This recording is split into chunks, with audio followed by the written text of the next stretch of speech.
Pada kesempatan kali ini, kami dari kelompok 1 akan menjelaskan kondisi perusahaan PT Mahaka Media.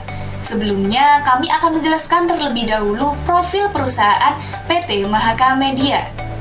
Mahaka Media merupakan suatu perusahaan media multiplatform yang membuat, menjual, mengumpulkan, dan mendistribusikan konten-konten komunitas melalui semua platform yang dibutuhkan konsumen. Perseroan ini bertempat di Sahid Office Boutique, Blok G, Jalan Jenderal Sudirman, Jakarta. PT Mahaka Media didirikan di Jakarta dengan nama PT Abdi Masa pada tanggal 28 November 1992. Kemudian berubah menjadi PT Abdi Bangsa pada tanggal 17 Desember 1992. Pada tanggal 4 Januari 1993, Perseroan mendirikan Harian Republika, surat kabar pertama bagi komunitas muslim di Indonesia. 4 Mei 2010, nama PT Abdi Bangsa berubah menjadi PT Mahaka Media. Pada tahun 2022, PT Mahaka Media Tbk melakukan transformasi brand menjadi Mahaka X, serta melakukan ekspansi bisnis dengan mendirikan unit usaha baru. Berikut ini adalah beberapa bidang usaha PT Mahaka Media. Ada di bidang broadcasting, marketing service and venue, creators ekonomi and teknologi, publishing. Pada analisis perusahaan PT Mahaka Media, kami menggunakan beberapa rasio di dalamnya.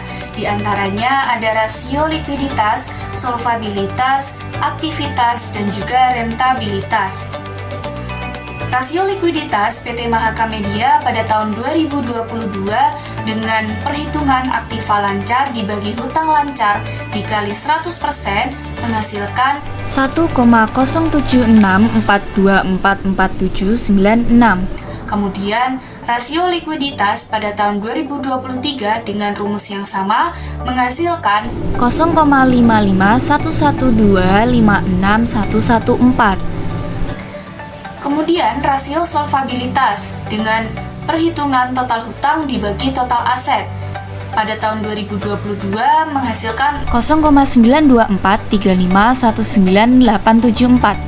Kemudian pada tahun 2023 menghasilkan 1,39018022275.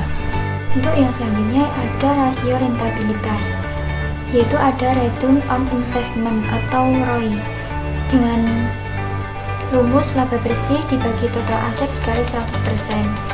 Pada tahun 2022 yaitu mendapatkan hasil sebesar 7,054%, dan pada tahun 2023 yaitu mendapatkan hasil sebesar 16,866%. Yang selanjutnya ada return on equity atau ROE dengan rumus laba bersih dibagi ekuitas dikali 100%.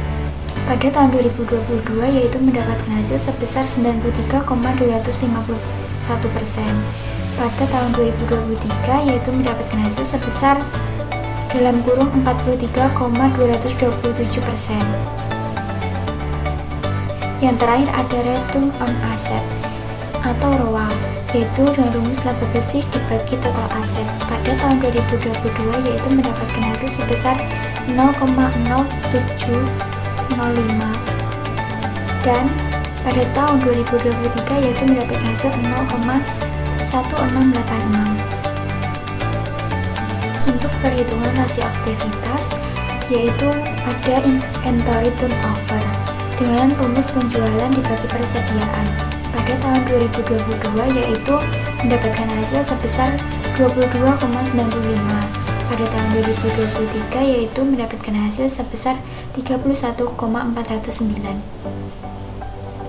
Yang selanjutnya ada working capital turnover dengan rumus penjualan dibagi aktiva lancar.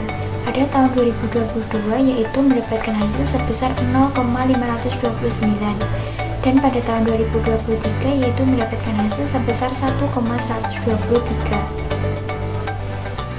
Hitungan rasio likuiditas pada tahun 2022 adalah 1,07642244796, sedangkan tahun 2023 adalah 0,5511 25611 sehingga mengalami penurunan. Di mana semakin tinggi current ratio, maka semakin tinggi juga kemampuan perusahaan dalam membayar hutang. Sebaliknya, apabila current rasio rendah, maka perusahaan kekurangan modal untuk melunasi hutang. Jika berdasarkan analisis perhitungan rasio tersebut, kinerja perusahaan dalam melunasi hutang kurang baik. Berdasarkan perhitungan rasio solvabilitas pada tahun 2022 adalah 0,924351987, sedangkan pada tahun 2023 adalah 1,390180225, sehingga mengalami kenaikan. Jadi, jika rasio ini semakin tinggi, maka semakin tidak baik. Berdasarkan analisis pada perhitungan rasio tersebut, kemampuan perusahaan dalam menutupi atau melunasi total kewajiban adalah tidak baik. Berdasarkan perhitungan rasio aktivitas pada tahun 2022 adalah 22,95, sedangkan pada tahun 2023 adalah 31,409, sehingga mengalami kenaikan. Jika rasio ini semakin tinggi, semakin baik. Jadi berdasarkan analisis perhitungan rasio tersebut, kemampuan perusahaan dalam menjalankan aktivitas pada penggunaan sumber daya adalah baik. Bentuk komponen biaya modal yang tersedia dalam laporan keuangan perusahaan Mahaka Media Tbk pada tahun 2023 yaitu 1. Modal saham sebesar Rp399.589.285.700. Kedua, tambahan modal disetor neto sebesar Rp46.480.424.927. Yang ketiga, saldo laba ditentukan penggunaannya sebesar Rp438.712.505. Yang keempat, saldo laba belum ditentukan penggunaannya sebesar Rp346.176.181.844. Yang kelima yaitu keuntungan yang belum direalisasi atas kepemilikan aset keuangan diukur pada nilai wajar melalui penghasilan komprehensif lain sebesar Rp18.838.39.860, sehingga jumlah ekuitas neto yang dapat diatribusikan kepada pemilik entitas induk sebesar Rp19.431.294. Berdasarkan sisi manajemen pada tahun 2023, yang pertama kita akan menghitung perputaran piutang. Yang pertama kita menghitung pada tahun 2022. Pada 2022 menghasilkan Rp344.051.827.000, sedangkan pada tahun 2023 yaitu Rp549.598.459.000. Dari perhitungan perputaran piutang tersebut mengalami kenaikan pada tahun 2023. Selanjutnya yaitu perhitungan kas. Pada tahun 2022 adalah 0,431, sedangkan pada tahun 2023 yaitu 0,137. Dari perhitungan kas tersebut mengalami penurunan pada tahun 2023. Modal kerja pada tahun 2022 yaitu menghasilkan Rp216.178.978.769.000. Sedangkan pada tahun 2023 yaitu menghasilkan Rp42.182.766.619.000. Dari perhitungan modal kerja dapat disimpulkan bahwa naik lebih banyak pada tahun 2023. Jadi kebijakan apa sih yang harus diambil oleh perusahaan untuk meningkatkan performa perusahaan?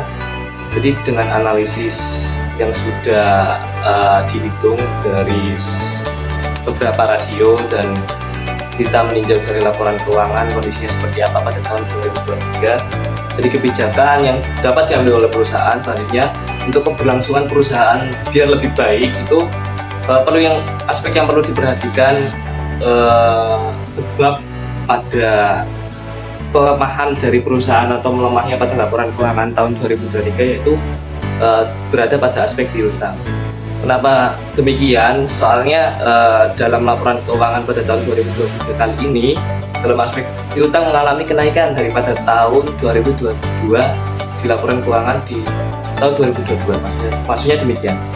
Sehingga pada kas juga berpengaruh, pada kas mengalami penurunan, mengalami pengaruh pada tahun 2023, sebabnya atas keduanya ini modal ikut berpengaruh, sehingga modal perlu adanya penyesuaian modal dalam menambah modal kerja untuk menutup kekurangan dari nilai kas dan piutang tersebut. Terus yang selanjutnya yang perlu digarisbawahi atau perlu diperhatikan dalam kinerja atau kebijakan perusahaan selanjutnya, yaitu pada rasio likuiditas atau pada kemampuan perusahaan dalam mengurus hutangnya. Jadi pada laporan tersebut, pada analisa yang ada dalam laporan keuangan dengan penghitungan dari segala aspek rasio, kurang mampunya bank dalam menutupi hutang. Demikian untuk kebijakan yang perlu diambil oleh perusahaan dalam meningkatkan performa